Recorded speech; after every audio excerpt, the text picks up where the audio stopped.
Ez a rosszabbik karom. Ez meg olyan, mintha medvével harcoltam volna.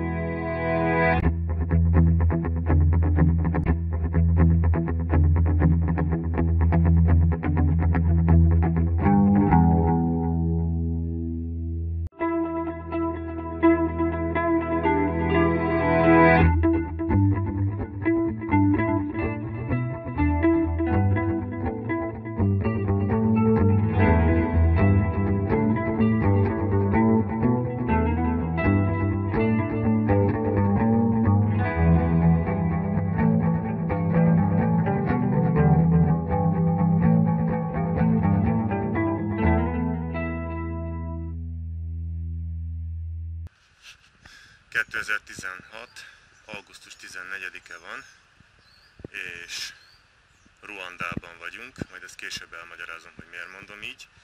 Egyébként pedig közelebbről Körösvidék, Partium, Boga völgye. Tehát tulajdonképpen a Pádisi fennsík alatt egy kicsit. Hogyha nappal szemben látszik valami, hogy ott a nagy hegyek tetején van a Pádis fennsík, ez pedig a szállásnak az ajtaja, amit végül is nagy nehezen sikerült foglalni magunknak. Pontosabban foglalás nélkül szerezni.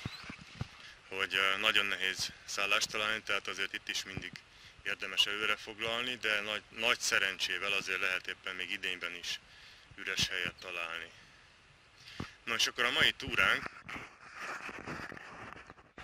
egyelőre csak innen, messziről, tehát ott a Nagy Sziklás hegy, meg itt a másik Nagy Sziklás hegy között van ez a völgy, a hasadék, azon próbálunk fölmenni, és valahol itt a hegy mögött van a Három Királyok vízesés, ez az elsődleges célpont. Amúgy a Boga faluban, ez ilyen üdülő falu különben, szinte minden második ház panzió. Vannak jó és rosszabb hírűek is. Minden esetre rengeteg hely van, csak azért szemfülesnek kell lenni. Az út pedig itt a faluban magában azért, hát mondjuk ki őszintén, szar. Tehát ilyen valaha ez aszfalt volt, így nyomokban néha még látni, hogy aszfaltozott volt az út, de ez talán még csak rosszabb, mert a kátyúk szélei talán még élesebbek is. De persze a legtöbb helyen már ilyen pocsolyás, kátyús valami, romhalmaz. De szerencsére a Bogafalu bejáratáig tökéletes tüköraszfalt vezet. Az időjárásra pedig eddig semmilyen panaszt nem lehet, az ég valamilyen valószínűtlenül kék. Itt mutatom a kontrasztot a gyönyörű zöld erdős hegygerinccel.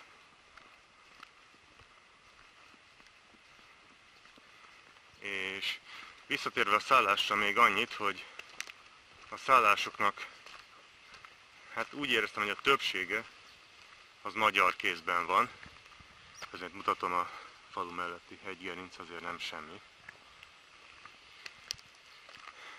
De egyébként pedig a román kézben lévők is vendégbarátok, így a híresztelések alapján legalábbis.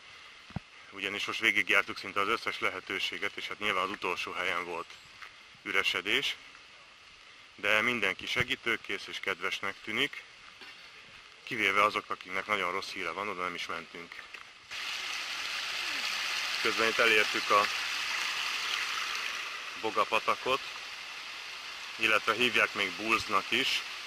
Ez a pulzálás szóból valahogy németből keletkezett, ugyanis a területet egy Schmidt nevű úriember fedezte fel először, amiért hálából itt egy vízesést is elneveztek róla. Értelemszerűen ezt a Schmidt vízesésnek hívják. Ez a mai túrafilmen rajta is lesz. Elérkeztünk ahhoz a helyhez, ahol a Bolbuk patak, mutatom, ő az, tehát rajta van a Három Királyok vízesés, persze sokkal feljebb. Itt ömlik bele a Bulls patakba, itt az összefolyás.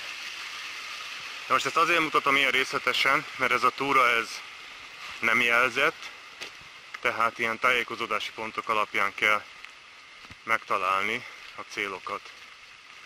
Most kicsit tovább kell menni, nem pont itt a patak mellett megy fel a túra útvonal. Itt elhagyjuk ezt a Székelykapus és More oroszlános rezidenciát, itt több ház is van, egy ilyen nagy kőkerítéssel elkerítve, és ha minden igaz, akkor hamarosan letérünk erről a főútról, ami egyéb iránt körülbelül egy olyan 200-300 méter múlva, lehet egy kicsit több, nem tudom pontosan, de odaér a Schmidt vízeséshez. Ez viszont majd egy későbbi időpontban lesz a túrán, úgyhogy először itt le fogunk majd mindjárt térni.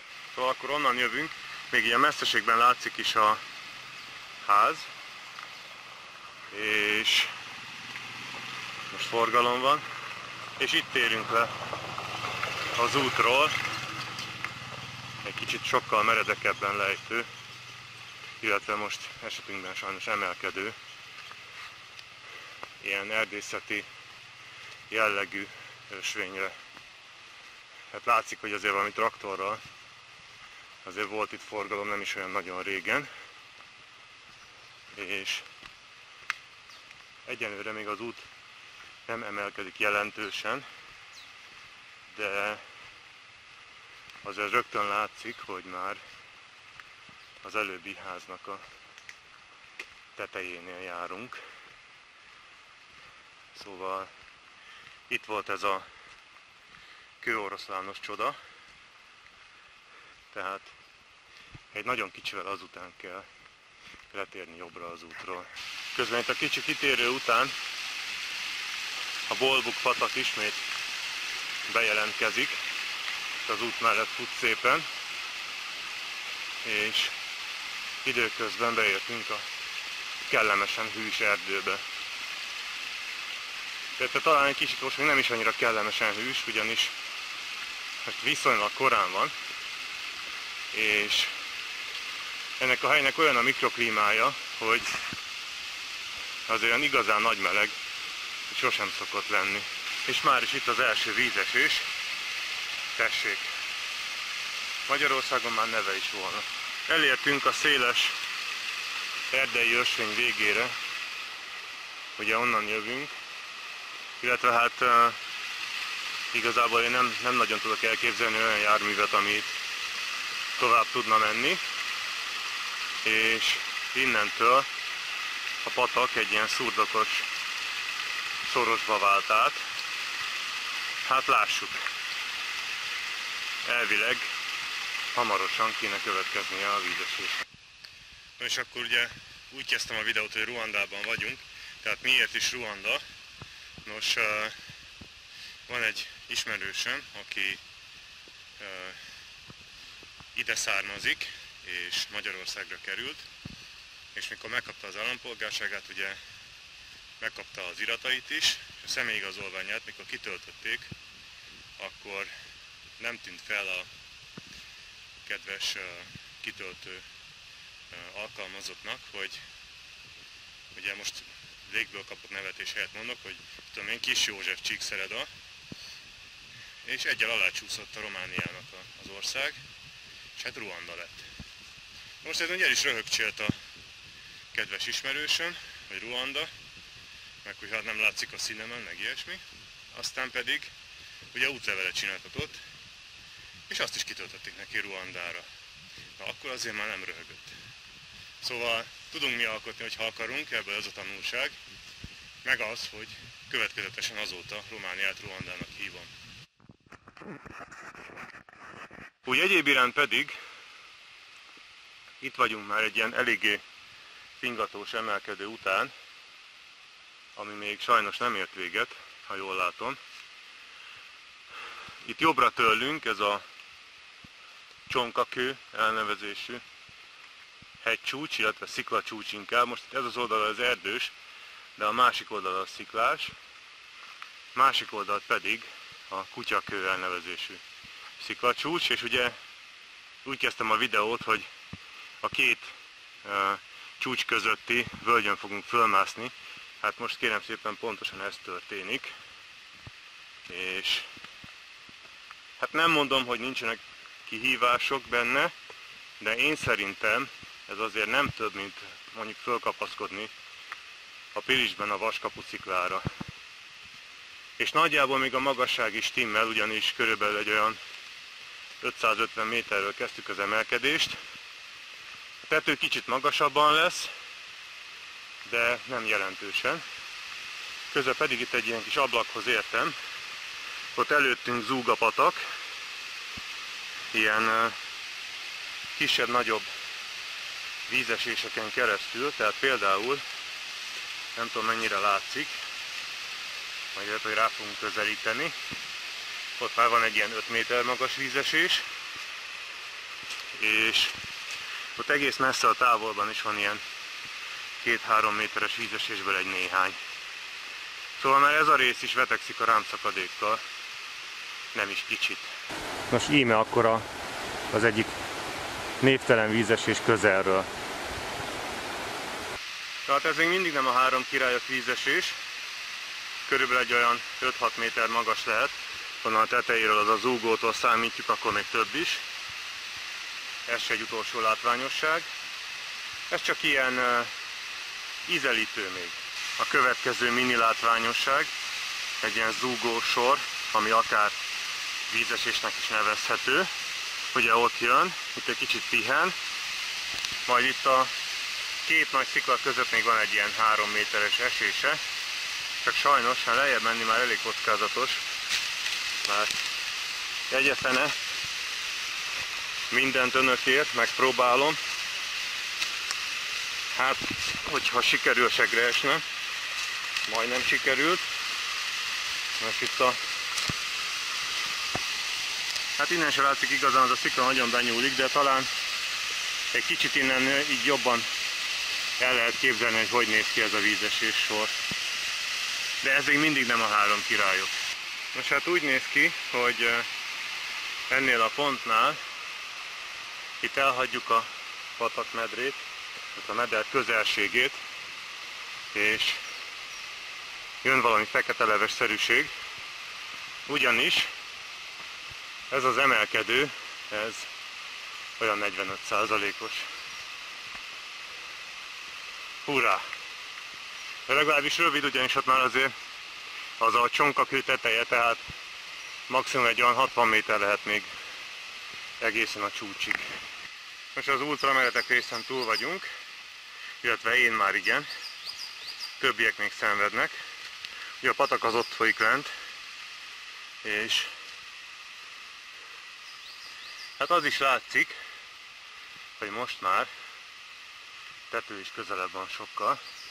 Bár valószínűleg tartom, hogy a tetőt nem okvetlenül szükséges megmászni a vízeséshez. De innentől megint ilyen majdnem szintvonalasra váltotta. Fölpattanak erre a kis kavicsra itt, hogy megmutassam, mennyit is jöttünk fölfele. Hát igazából azért nem olyan nagyon sok ez, bár mondjuk azért arrafele, itt elég nagy esése van a pataknak. Ez is ilyen vízesésszerű zúgósor, és még mindig nincs meg a 3 királyok, sőt még egy se. Na hát a hangja már megvan, akkor lássuk Gáspárt, akit szerintem senki nem fog legazsizni. Szóval, ugye Gáspár Enyhárd Boldizsár, íme Gáspár.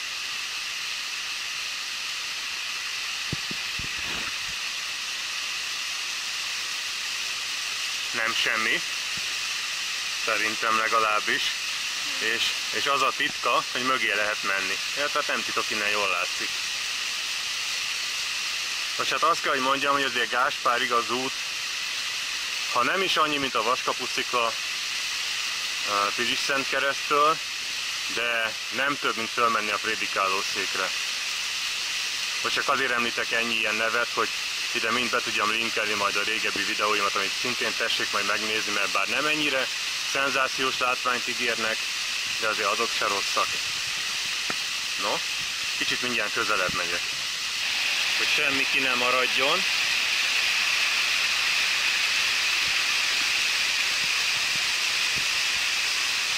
Ez így körülbelül szemből az egész. Azért nem semmi látvány. Ami viszont sajnálatos, hogy az út majd arra fogod fölfele menni, a másik két király meglátogatása felé.